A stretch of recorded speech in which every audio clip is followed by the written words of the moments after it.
ഒരു 12 ഇഞ്ച് ചെടിച്ചട്ടിയിൽ വളരുന്ന ഈ വഴുതന ചെടി കുറേ മാസങ്ങളായി ഇവിടെ. വല്ലപ്പോഴൊക്കെ ഒരു വഴുതനങ്ങ ഉണ്ടാവും. ഇതുവരെ എനിക്ക് വന്നത് 2-3 വഴുതനങ്ങയെ ഇന്ന് പറിച്ചെടുത്തിട്ടുള്ളൂ. ചെടി ഉണങ്ങി പോകുന്നുമില്ല, എന്നാൽ കൂടുതലിട്ട് വളരുന്നുമില്ല. പരിമിതമായ പോഷകങ്ങളെ കിട്ടുന്നുണ്ടാവുള്ളൂ ആ ചെടിച്ചട്ടിയിൽ നിന്ന്, മണ്ണ് കുറവല്ലേ. എന്നാലും ഞാൻ ഇടയ്ക്കിടയ്ക്ക് NPK മിശ്രിതവും ഇപ്പോൾ ഈ അടുത്ത കാലത്തായിട്ട് ചാരം, അതായത് വെണ്ണീർ കടയിൽ നിന്ന് കിട്ടിയില്ല, ഓൺലൈൻ വാങ്ങിച്ചു. പിന്നെ പൊട്ടാഷ്, അതും ഇപ്പോൾ ഇടയ്ക്ക് കലക്കി ഒഴിച്ചു കൊടുക്കാറുണ്ട്. കാരണം പൊട്ടാസ്യം ചാരത്തിലുമുണ്ട് പൊട്ടാഷിലുമുണ്ട്. അത്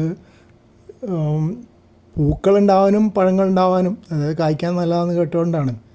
അതുകൊണ്ടാണോ എന്താണെന്നറിയില്ല, ഇപ്പോൾ കുറച്ച് കായകളുണ്ട്. ഇപ്പോൾ ഇതൊക്കെ ഈ ചെറുതൊക്കെ കായകളാണ്. സാധാരണ പൂവുണ്ടായാൽ ഇതുപോലെ കായാവില്ല, നേരെ കൊഴിഞ്ഞു പോകും. ഈ കട്ടിയിൽ കാണുന്നത് കായായി തുടങ്ങി എന്നുള്ളതാണ്, ചെറിയ കായകളാണ്.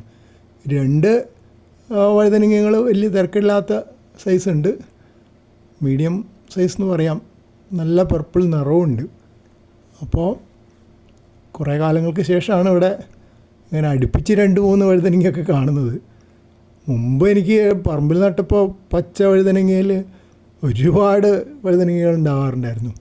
ആ ഒരു സന്തോഷം പിന്നീട് ഒരിക്കലും ഉണ്ടായിട്ടില്ല. ഇത് വലിയ തിരക്കില്ല എന്ന് പറയാം.